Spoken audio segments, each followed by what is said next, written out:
Est-ce que vous connaissez le point commun entre les orateurs les plus marquants? Déjà, c'est pas leur manière de parler. Il y en a qui ont une élocution parfaite. Paris outragé, Paris brisé, Paris martyrisé, mais Paris libéré.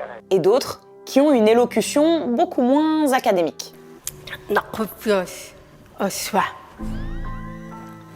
C'est cette certitude absolue que vous allez y arriver, peu importe les obstacles que vous rencontrez. Ça n'est pas non plus les mots qu'ils emploient. Il y a ceux qui utilisent des mots tout droit sortis d'un chef-d'œuvre de la littérature. C'est-à-dire que la parole est seulement expression, croit-on, elle est aussi création de la pensée.